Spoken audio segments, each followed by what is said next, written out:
Hello, tudo bem?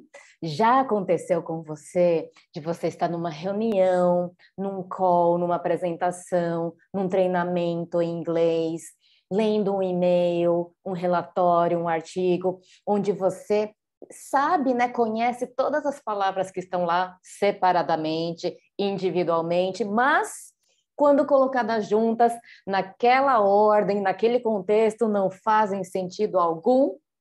Eu já estou há mais de 11 anos ensinando o Business English para profissionais como você e pode acreditar, isso é mais comum do que você imagina. E isso se deve a três principais fatores. Na semana passada e na semana retrasada, eu falei do primeiro e do segundo fator. E nessa aula de hoje eu vou falar do terceiro fator, do terceiro motivo pelo qual você se desespera, você vê que você conhece todas as palavras separadamente, mas juntas não conhece, não faz sentido. Por que será que isso acontece? Errou.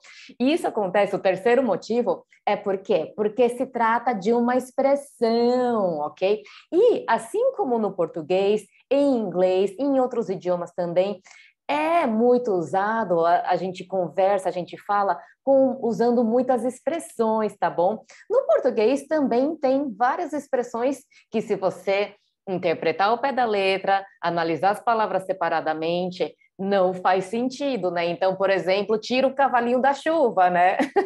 Quando a gente fala de tirar o cavalinho da chuva, não tem nem cavalo, nem chuva envolvidos, né? Ou quando a gente fala assim, eu preciso descascar esse abacaxi, que abacaxi, hein? Nesse caso, não tem abacaxi envolvido também, né? Não é abacaxi literal que está lá para você pegar a faca e descascar, né? É tudo o que é tudo expressão, no sentido metafórico, no sentido figurado, tá? E isso é muito comum em inglês também.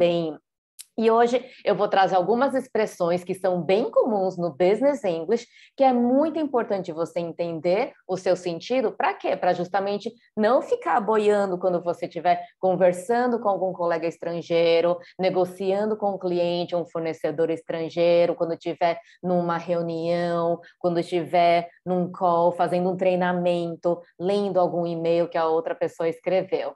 Tá? Então, deixa eu compartilhar aqui. Aliás, se você ainda não assistiu a aula 1 e a aula 2 para saber quais são esses motivos, né? Depois que terminar essa aula, assiste, tá bom? Vou deixar o link aqui nos comentários para você assistir, tá? E agora, enquanto eu compartilho a tela, vai curtindo, ó, se inscreve aqui no canal e também já dá a sua curtida nessa aula. Então, deixa eu compartilhar aqui. Prontinho. Então, expressões em inglês, vamos ver algumas que são bem comuns no Business English e se você analisar as palavras separadamente, não fazem muito sentido, tá? Então, olha só aqui. Call the shots. A primeira que eu trouxe, call the shots. Aí você fala assim, call, chamar, né? The shots, shot. Que shot? De tequila? Assim, ó, você tá num bar e você vai pedir o shot para beber? Vai se embebedar? No trabalho? Não, não é isso, tá? Então, a expressão call the shots significa que se refere, né, usado para se referir à pessoa que manda, tá bom? Então, por exemplo, olha só. Who calls the shots around here? Who calls the shots around here? Então, quem é que manda por aqui? Brian is the office manager, but it's actually Tina who calls the shots. Brian is the office manager, but it's actually Tina who calls the shots. Então, o Brian é o gerente do escritório, mas na verdade é a Tina que manda por ali, ok? Interessante, né? Já conhecia Call the Shots? Me conta aí nos comentários. Outra expressão bem interessante, put yourself in someone's shoes. Put yourself in someone's shoes. E aí, olha só, repare uma coisa também, tá? Então, esse call aqui é um verbo, e quando é um verbo eu conjugo, tá? Então, calls the shots. Aqui, put yourself também, o put também é um verbo, então você também conjuga.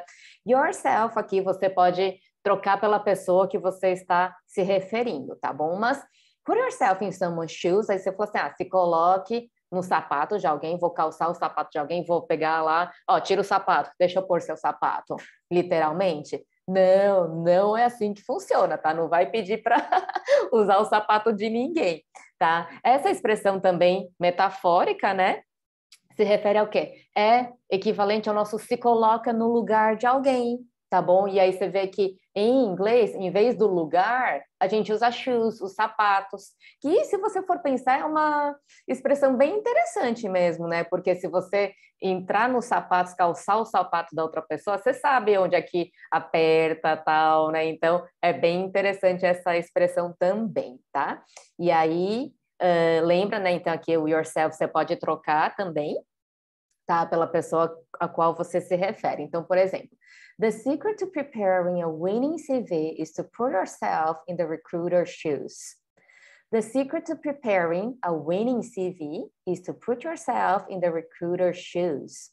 Então, e aqui, ó, someone's também, você troca pela pessoa pela qual você quer que a outra se coloque no lugar. Tá? Então, ó, o segredo para preparar um currículo vencedor é se colocar no lugar do recrutador, tá? Então, você troca aqui, ó, os someone's, né? Virou aqui recruiters, ok? Outro exemplo. To be a good negotiator, you must put yourself in your counterpart's shoes. To be a good negotiator, you must put yourself in your counterpart's shoes. Então, para ser um bom negociador, você precisa se colocar no lugar do seu counterpart aqui, nesse contexto, se refere à pessoa com a qual você está negociando, o outro lado da negociação, ok? Agora, olha só, essa aqui é bem interessante, essa próxima. Hear something straight from the horse's mouth. Hear something straight from the horse's mouth. Aí você fala assim, escutar direto, escutar algo, né? Direto da boca do cavalo. Agora tem cavalo falante. Nossa, esses americanos são muito doidão, né? Não, gente, é só uma forma de falar, de novo, metafórica, tá? Não tem cavalo nenhum, é que nem eu tirar o cavalinho da chuva, né? Também não tem cavalo, não tem chuva, né? Quando a gente fala isso. Então, hear something straight from the horse's mouth, tá? E aqui, de novo, o hear é um verbo, você conjuga esse verbo. O something, você troca pela coisa que você escutou, tá bom? Aí o restante fica fixo mesmo. Mas essa expressão, hear something straight from the horse's mouth, significa o quê? Escutar alguma coisa direto da fonte, tá bom? Então, da pessoa que sabe mesmo do que está acontecendo, sem ser fofoquinha, ouviu boato, rádio peão, um passou para o outro, não, você escutou aquela informação direto da fonte, tá? Então, olha só, exemplo. Is it true that David is being transferred to New York? Is it true that David is being transferred to New York? Yes, it's true. I heard it straight from the horse's mouth. Yes, it's true. I heard it straight from the horse's mouth. Então, olha só. É verdade que David está sendo transferido para New York? Aí responde aqui, sim, é verdade. Aqui, eu vi direto da fonte. Ou seja, eu vi direto, nesse caso, que a pessoa, quem é a fonte? É o David, né? Que é a pessoa que está sendo transferida, né? Então, se você heard it straight from the horse's mouth, quer dizer, você ouviu direto da fonte, do David, ok? Então, esse é o significado dessa expressão. E aqui, olha só, o heard, né? Você conjuga, hear você conjuga, tá? E o something você troca, heard it, it's o quê? Se refere ao quê? Ao fato dele ser transferido para New York, ok? Another example. Do you want to learn about the market situation and what companies look for in job candidates? You'd better hear it straight from the horse's mouth. Again, do you want to learn about the market situation and what companies look for in job candidates? You'd better hear it straight from the horse's mouth. Então, olha só, você quer aprender sobre a situação do mercado e o que as empresas buscam nos candidatos, né, a vagas de emprego? É melhor você ouvir direto da fonte, ou seja, de quem? Das pessoas que contratam, dos recrutadores, dos RHs e assim por diante, tá? É isso que essa expressão significa. Next one, hit the ground running. Hit the ground running. Aí você fala, nossa, hit the ground running é bater no chão correndo? Como assim? Como bater no chão quando não faz sentido nenhum quando você analisa separadamente, concorda? Então, vamos ver aqui o que significa, né? Então, hit the ground running significa o quê? Significa que você já vai começar uma atividade nova a todo vapor, tá? Inclusive, essa expressão é bem interessante, foi até tirada assim, originou-se, né, do exército, que fala que os soldados, geralmente, eles pulam, saltam do avião, né? E aí, assim, eles saltam, eles batem no chão e aí já sai correndo para atacar, né? Então, dali que vem essa situação. Então, ele significa começar uma atividade com todo o vapor, tá? Já você nem não precisa ficar esperando 30 meses de treinamento para aprender, não sei o que, é algo que você já tem experiência e aí já começa a todo vapor. Então, por exemplo, olha só. We need to hire someone who can hit the ground running as this project is urgent and we don't have time to train anyone. Então, again, we need to hire someone who can hit the ground running as this project is urgent and we don't have time to train anyone. Então, precisamos contratar alguém que já possa começar a todo vapor, tá? Pois esse projeto é urgente e não temos tempo para treinar ninguém. Isso é bem comum nas empresas mesmo, né? Tem coisas que já são super urgentes, a pessoa já entra na fogueira, né? Então, a pessoa que seja capaz de já começar alguma atividade nova a todo vapor, ok? Another example here, as Sarah already has experience in this area, she'll be able to hit the ground running. As Sarah already has experience in this area, she'll be able to hit the ground running. Então, como a Sarah já tem experiência nessa área, ela vai conseguir começar a todo vapor, tá? Então, isso é bem comum, assim, em contratações novas, né? Então, às vezes, os gestores querem alguém that's able to hit the ground running, quando coloca num projeto e assim por diante, tá bom? Tem bastante urgência, né, no mundo dos negócios. Não digo se é o certo ou o errado, né? Não estou julgando isso, estou falando só que isso acontece, ok? Rio de água, né? Next one, save face. Save face. E aí, hein? O que você acha que é save face? Você fala assim, salvar a face, salvar a cara? Vou livrar alguém de alguma coisa, vou lá ajudar a defender? Não, não é isso, tá? Então, save face significa o quê? Significa manter as aparências, tá? De fazer alguma coisa que não humilhe a outra pessoa para que ela possa manter a sua aparência. Isso é principalmente, assim, é muito importante em países asiáticos. Olha só, a Rô também é cultura. Trabalhei, morei em vários países na Ásia, então eu sei, eu tenho origem asiática, né? Dá para ver pelos meus olhinhos. Então, assim, eu sei muito bem como é que funciona, como é que é a cultura asiática, tá? Então, save face é muito importante nas culturas asiáticas, tanto que, olha o exemplo aqui. In Asian cultures, it's extremely important to let people save face. In Asian cultures, it's extremely important to let people save face. Então, nas culturas asiáticas, é extremamente importante deixar as pessoas, né, manterem a sua imagem. O que é isso? É, por exemplo, se você estiver numa reunião com outras pessoas, numa negociação com outras pessoas, ou às vezes mesmo só você e a outra pessoa, não falar as coisas apontando o dedo, apontando os dedos, você errou isso, você não me falou aquilo, tal. Não fazer isso. Por quê? Porque isso pode ser bastante humilhante para a pessoa, tá? Se a pessoa cometer um erro, por exemplo, não aponta isso na frente de todo mundo. Às vezes, também não falar diretamente na cara da pessoa, mesmo que estejam vocês dois, tá? Para que a pessoa consiga manter a imagem, manter a reputação dela, tá bom? Às vezes, falando indiretamente, ela vai entender que foi um erro que ela cometeu, só não precisa apontar o dedo, ok? Tem até uma expressão em mandarim disso, 让他下台, tá? Então, 让他下台, 有面子下台, quer dizer, deixar ela também save face, ok? Another example. The company announced that Brian left for personal reasons, but actually he was fired. They only said this to let him save face. Again, the company announced that Brian left for personal reasons, but actually he was fired. They only said this to let him save face. Então, a empresa anunciou que Brian saiu da empresa, né? Left, saiu, por motivos pessoais, mas na verdade ele foi demitido. Eles só falaram isso para deixar ele manter a imagem, manter a reputação.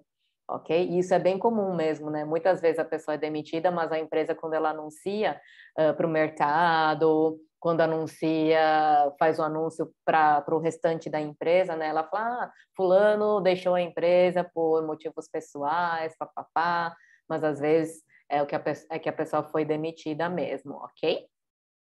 Another one, by and large. By and large. Gente, essa é a que faz menos sentido separadamente, né? Se alguém falar para você by and large, porque by é por, né? Large é largo, por e largo, não faz sentido algum, né? Quando eu vi essa expressão pela primeira vez, eu vou falar, nossa, que isso? Faz sentido nenhum, né? Tá louco, bebeu? Foi. Não, olha só. Essa expressão by and large significa o quê? Significa em geral, tá? Quando, assim, por exemplo, tem um set, né? Um monte, várias situações que aconteceram, e aí você analisa no geral, então analisa os prós, os contras, fazer o balanço, tá? Daquilo lá, daquela situação. Então, por exemplo, we've been affected by the crisis, but by and large, we're still doing well. We've been affected by the crisis, but by and large, we're still doing well. Então, olha só, nós fomos afetados pela crise, mas, no geral, fazendo um balanço, né, analisando os pontos positivos, os pontos negativos, né, então, ainda estamos indo bem, ok? Então, é isso que significa by and large. Another example, by and large, the results of the cost reduction initiatives have been satisfactory. By and large, the results of the cost reduction initiatives have been satisfactory. Então, olha só. Em geral, tá? Os resultados das iniciativas de redução de custos têm sido satisfatórias, ok? Então, by and large. E aí, gente, você vê, olha a importância de você entender as expressões, porque essas palavras, você conhece elas separadamente, todo mundo conhece by, todo mundo conhece and, todo mundo conhece large. Mas você coloca elas juntas, nessa ordem, não faz sentido nenhum se você não souber que é uma expressão. Aí imagina alguém falar isso numa reunião, você vai ficar... E aí o que acontece geralmente?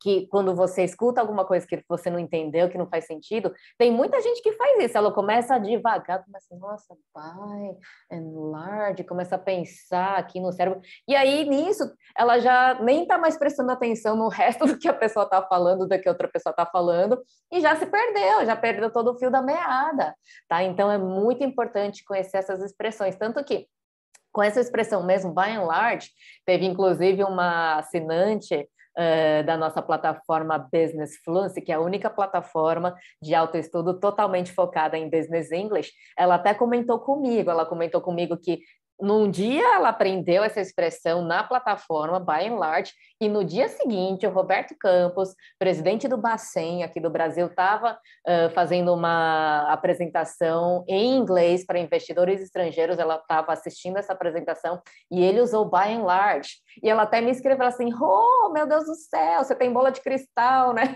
Como é que você adivinhou que eu ia assistir uma palestra com o Roberto Campos, onde ele ia falar isso, né? E aí, graças a essa aula, eu entendi o que ele quis dizer, porque se eu não tivesse estudado, se eu não tivesse aprendido, se eu não tivesse feito essa aula, assistido essa aula que você deu, eu não teria entendido, eu teria boiado, não teria feito sentido aquilo que ele falou. Então, olha só a importância disso, tá? De você aprender essas expressões que são comuns, sim, no Business English, que as pessoas falam sim, tá bom? Eu não tirei isso da minha cabeça, eu não inventei. As pessoas usam isso, sim, no dia a dia do trabalho, ok? Inclusive, quero aproveitar também e deixar aqui um convite para você, se você precisa do inglês no trabalho, se você trabalha numa multinacional, se deseja trabalhar numa multinacional, se deseja trabalhar para uma empresa estrangeira, sendo lá mesmo, indo para outro país, ou seja, remotamente, enquanto mora aqui no Brasil, ganhando em dólar, em euro, né? Quem não quer isso, gente? Ganhar em dólar ou em euro, enquanto mora aqui no Brasil, vida de rei e de rainha, né? Então, se você quiser isso, você precisa dominar o Business English, para você conseguir se comunicar com seus colegas, clientes e fornecedores.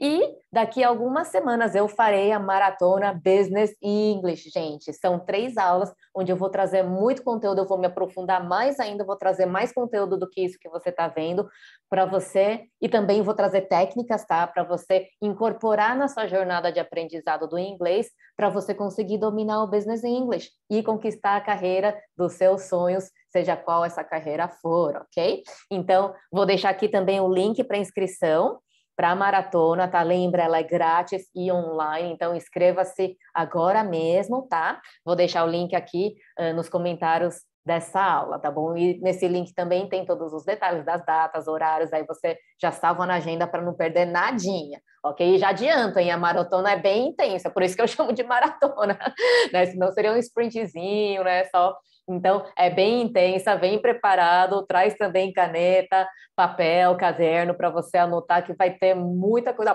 vai explodir sua mente, ok? Bom, continuando aqui. Pay my dues, pay my dues. E aqui o my, ele pode ser trocado, tá bom? Então pode ser trocado de acordo com a pessoa que você estiver falando, tá? Aí você fala assim, pay my dues, pagar minhas contas, né? Os dues seria o que eu devo, né? Pagar o que eu devo, de pagar com dinheiro mesmo. Nesse caso, olha só, pay my dues, você pode encontrar no sentido literal mesmo, de pagar as coisas que você deve, tá? Mas pay my dues também tem o sentido metafórico, que seria o quê? Seria ralar para conseguir chegar onde a pessoa chegou, tá bom? Então, olha só, por exemplo, from his humble beginnings as a construction worker, Brian Smith has never been afraid to pay his dues. From his humble beginnings as a construction worker, Brian Smith has never been afraid to pay his dues. Então, olha só, desde, né, seus inícios humildes, tá? Seu início humilde como um trabalhador na área da construção. Trabalhador na área da construção é trabalhador mesmo, assim, é o pedreiro, é o cara que vai lá fazer a parede, erguer a parede e tudo mais, tá? Brian Smith nunca teve medo de ralar, tá bom? De pay his dues. Aí olha que aqui eu troquei. Por quê? Porque eu tô me referindo ao Brian Smith. Então é his dues, ok? Então é de você trabalhar mesmo, dar duro, ralar para você conseguir subir, ok? Another example. She's a successful executive nowadays, but she's paid her dues to get there. She's a successful executive nowadays, but she's paid her dues to get there. Então, ela é uma executiva de sucesso atualmente, mas ela ralou para chegar lá, tá bom? Então, pay, e aqui, ó, o pay se conjuga, tá? É um verbo também, verbo pagar, né? Paid her dues, e o her, por quê? Porque eu me refiro a she, ok? Another one, the ball is in your court. The ball is in your court. Aí você fala assim, the ball, a bola, in your court, court, nesse caso seria campo, tá? Dependendo do esporte que você está jogando, pode ser field, futebol, por exemplo, football field, court, para tênis, por exemplo, tá? Então, você está jogando tênis, o campo de tênis a gente chama de court, ok? Então, a bola tá no seu campo? Como assim, né? Não estou jogando tênis, nem sei jogar tênis, né? Tenho medo de bola, tá? Então, também, de novo, não é no sentido literal, ok? O que significa the ball is in your court? Significa que agora é a sua vez de tomar decisão, tá? Olha só que interessante com esses exemplos. Ah, e anota, tá? Anota as expressões no seu caderno, anota os exemplos também, porque eles ajudam a entender melhor o significado, ok? Quando colocado nesses exemplos. Então, olha só. I've already given my opinion. Now the ball is in your court. I've already given my opinion. Now the ball is in your court. Então, olha só. Eu já dei minha opinião. Agora é com você. Agora é a sua vez de tomar decisão. Tipo, o próximo passo. Ok? They've sent their final offer. The ball is in our court now. Então, ó, o your também você troca de acordo com a pessoa, tá? Então, você repara que nessas expressões, quando tem your, my, someone's, something, você sempre troca de acordo com aquilo que você está falando, tá? Então, aqui, eles mandaram a oferta, a proposta final. Agora é a nossa vez de tomar a decisão. Agora é com a gente. Next one. For good, for good. E aí você fala assim, for, para, good, bom, para bom? Como assim? Não faz sentido, né? Tá vendo como tem várias expressões onde, se você for analisar as palavras individualmente e colocar juntas naquela ordem, naquele contexto, não faz sentido? Então, ó, de novo, expressões, tá? Muito importante aprender as expressões. E esse é só o terceiro motivo, né? Nas aulas anteriores já falei dos outros dois motivos pelos quais isso pode acontecer. Então, for good não é para bom, for good é para valer, para sempre, como que de vez, tá? Então, por exemplo, olha só. I'm moving to New York for good. É só uma frase, tá? É só um exemplo, não estou me mudando para New York. Então, I'm moving to New York for good significa o quê? Que eu estou me mudando para New York em definitivo, para valer, ok? Que vou me mudar lá de mala e cuia, tudo, vou mudar a vida toda, vai ser lá, como se fosse assim, de forma permanente, tá? Então, for good não tem nada a ver com para bom, até porque se você for interpretar ao pé da letra, né, estou me mudando para New York para bom, não faz sentido, né? Então aqui é para sempre, permanentemente. Another example, Twitter employees can work from home for good. Twitter employees can work from home for good. Então, o que significa? Que os funcionários do Twitter podem trabalhar de casa para sempre, ok? Em definitivo, tá? E o Twitter, Jack Dorsey, o CEO, ex-CEO, né? Não é mais. Ele realmente anunciou isso há um tempo atrás, tá? Então, ele deixou os funcionários trabalharem de casa em definitivo. Interesting, right? Next one, final one, skin the game. Skin in the game. Essa também é bem comum, muito comum. Você já viu? Aliás, você já viu alguma dessas expressões que eu estou ensinando? Conta para mim nos comentários para eu saber, ok? E se você também, amanhã, numa reunião, numa palestra, num treinamento, alguém usar alguma dessas expressões, me conta, tá? Eu adoro saber quando as minhas aulas ajudaram já assim, papum, de um dia para o outro, tá? Isso é bem legal. Então, skin in the game, de novo, se analisar o pé da letra, é o quê? Pele no jogo. Pele no jogo não faz muito sentido, né? Mas skin in the game, metaforicamente, significa o quê? Significa, assim, de colocar o seu na reta, tá? E ele foi originado, na verdade, da parte financeira de investimento, né? Então, dos asset managers, né?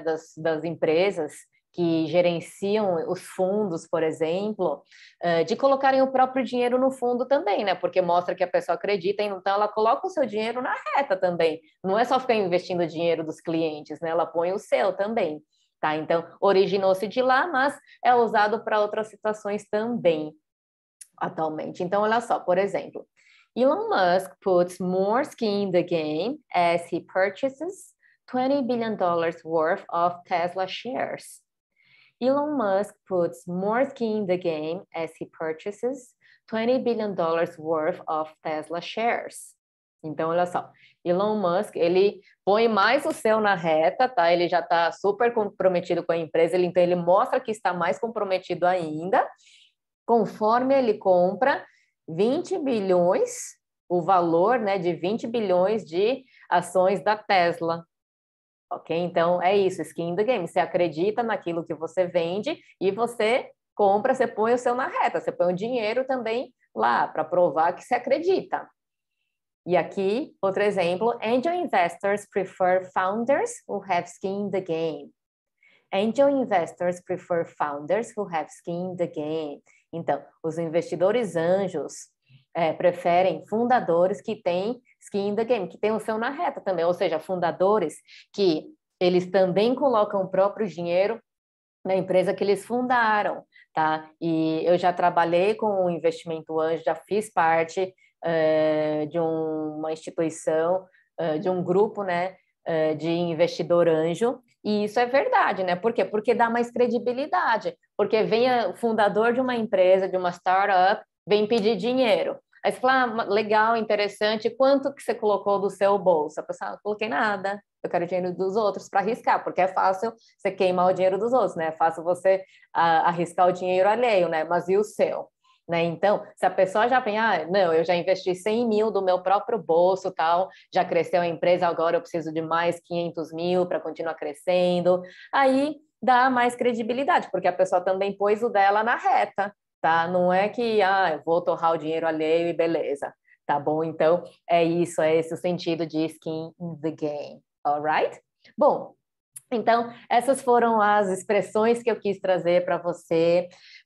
Lembre-se de anotar no seu caderno e quero que você veja mesmo a importância de aprender essas expressões, porque se você não souber que essas são expressões, a comunicação não vai fazer sentido, né? Então, se você, o by and large, por exemplo, alguém fala by and large, fala, nossa, by, por, e, largo, não faz sentido, aí você vai ficar preso naquilo lá, tentando pensar no que aquilo lá significa, enquanto isso a pessoa continua falando, e aí quando você se deu conta, você já perdeu metade da comunicação, tá? Isso acontece bastante mesmo, tá? Então, é muito importante você aprender essas expressões, ok? Que são bem comuns no business English. As pessoas conversam, falam mesmo por expressões, tá? No Brasil, a gente também usa muita expressão, a casa caiu, descascar esse pepino, né? Nossa, que pepino, descascar o abacaxi, tirar o cavalinho da chuva, tem muitas expressões no português também, né? Em inglês, não é diferente, em inglês também tem muitas expressões, tá? Então, aprenda essas expressões para ter uma comunicação mais efetiva, ok? E aí eu finalizo essa aula deixando de novo para você, reforçando para você o convite para você participar na próxima maratona Business English, que vai ser já logo em breve. Clica no link nos comentários para você saber os detalhes, as datas, já anota, salva no seu celular, tá? Para você não perder nada da maratona, porque na maratona eu vou te ensinar mais conteúdo como esse, eu vou trazer mais expressões, eu vou te ensinar onde e como você vai aprender mais expressões diferentes, tá bom? Vou te ensinar técnicas também para você que você pode incorporar na sua jornada de aprendizado e melhorar cada vez mais, aprender de forma mais efetiva, com mais eficácia, ter melhores resultados e, finalmente, conseguir se comunicar bem em inglês nas situações do trabalho, nas situações corporativas, profissionais, para que você possa conquistar a carreira dos seus sonhos. Então, participe, tá bom? É muito legal a maratona. Quem assiste sempre adora. E o melhor de tudo também, né? Ela é grátis e online, então você não tem nada a perder, você só tem a ganhar. Pelo contrário, né? Você vai ganhar muito assistindo essa maratona que eu estou preparando com muito carinho, especialmente para te ajudar nessa jornada, tá bom? Então, olha, te vejo na maratona, não perca, ok? E enquanto isso, vai estudando todo o conteúdo que eu coloco aqui na plataforma, aqui no YouTube, no Instagram também, me segue no Instagram, Outliers Academy, e também no LinkedIn, que em português a gente fala LinkedIn, mas em inglês a pronúncia correta é LinkedIn, ok? Então, me procura lá também, me segue lá no LinkedIn, que eu sempre, todo dia eu coloco muito conteúdo de valor lá, tá bom? Um beijão, bye bye!